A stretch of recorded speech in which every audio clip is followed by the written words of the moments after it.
Hello, and welcome to CHCI Press, your source for measurable, real-world strategies that help organizations attract and retain high-performing people, build an inclusive workplace, and maximize team performance. Today's topic is how taking initiative can drive your career forward. Taking initiative is more than simply generating ideas. It's about bringing those ideas to life, putting them into action to make a tangible difference. Do you find yourself looking for ways to improve processes or outcomes and then actively work to implement those ideas? If so, you're already exhibiting a proactive mindset, a crucial component of taking initiative.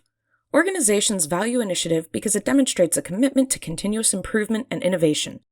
When employees take initiative, they contribute to their team's success with fresh perspectives and creative solutions. First off, it's important to look at initiative as a tool for career growth. Taking initiative is a powerful way to grow personally and professionally.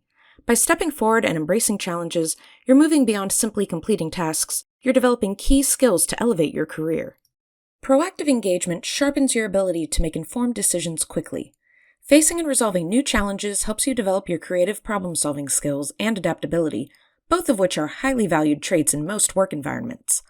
To illustrate, if you, say, have a team with resource constraints, a proactive employee might come up with a more efficient way to allocate resources, which will allow the organization to creatively adapt to these new circumstances. When you take initiative, you're building a reputation as a reliable, forward-thinking professional. This creates a personal brand that tells your colleagues and leadership that you're dependable, innovative, and solution-oriented. Over time, this establishes you as a go-to person for driving meaningful change.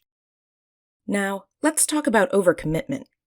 While it's commendable to be enthusiastic for new projects, overcommitment can lead to burnout and reduce your effectiveness. The key is to carefully prioritize and assess opportunities. One tip: keep a list of ongoing commitments and compare them to your capacity.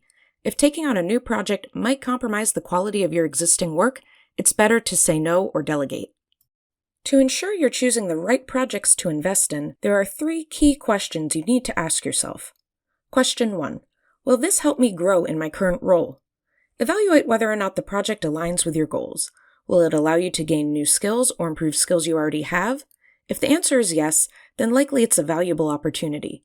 For instance, joining a cross-functional team could position you for roles in the future by improving your collaboration and leadership skills. Question 2. Do I have the skills and resources to successfully take this on? This is when you figure out if you're equipped to succeed. If you see that you have skill or resource gaps, consider how you can bridge them. It could be through training, mentorship, or collaboration. For example, a marketing professional might want to take on a data analytics project to measure the effectiveness of a campaign, but they may need some training in analytics tools first to make sure they understand what they're doing. Question 3. Does this project align with the broader goals of my organization? If you want to create impact and get support, make sure your initiative fits the organization's mission, improves team efficiency, or supports strategic goals. Study your organization's mission statement and/or strategic plan to see where your project can align with specific objectives.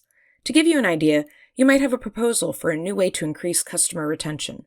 One of the metrics listed in the company's strategic plan is to reduce their churn rate, meaning the percentage of customers lost each month. You can show how your proposal directly ties to that aspect of the strategic plan to get support. If you can answer yes to all of these questions, that indicates you're ready to move forward and can be confident that this initiative will both benefit the organization and advance your career. What are some steps to ensure your ideas lead to success? Remember, initiative is about putting your ideas into action to get results. The first step is to consider if what you're proposing will lead to meaningful outcomes. Aligning your idea with your organization's mission is essential. This could be anything from driving efficiency to generating innovative products or processes, or even enhancing customer satisfaction. Your next step is to define success. Begin with a clear vision of what you want to achieve and use that as your guide. From there, establish SMART goals. That stands for specific, measurable, achievable, relevant, and time-bound. These will keep you on track. Once your goals are set, identify the resources and support you'll need. Gaining your manager or supervisor's buy-in is a top priority. Prepare a concise presentation of your plan, focusing on the potential impact and strategic alignment. Consider using the RACI model, responsible, accountable, consulted, and informed, to clarify roles and responsibilities, ensuring everyone involved knows their part in the project. After implementing your plan and achieving your goals, it's important to take a moment to celebrate and reflect. Celebrating success reinforces the value of the work and boosts morale among your team. Acknowledging contributions publicly fosters goodwill and motivates others to take initiative in the future. Equally important is reflection. Conduct a debrief with your team to review what went well and identify areas for improvement. Were there unforeseen challenges? What feedback can you gather to refine your process? Document these insights to inform your approach in the future. For instance, after successfully launching a new workflow that improved efficiency, you might learn that better communication during the initial stages could have minimized resistance. Applying this knowledge proactively can make your next initiative even more successful. By closing the loop with recognition and analysis, you ensure that your efforts have a lasting impact on both your career and your organization. Taking initiative is not a one-time act, but a continuous journey of learning and contribution. To sum it up, taking initiative is about courage and strategy. By being intentional with your efforts, you're setting a path that advances your projects and drives your career forward. Each success builds your skills, expands your influence, and adds value to your professional reputation. Thank you for listening to today's podcast on CHCI Press. We hope you found these insights on taking initiative both helpful and actionable.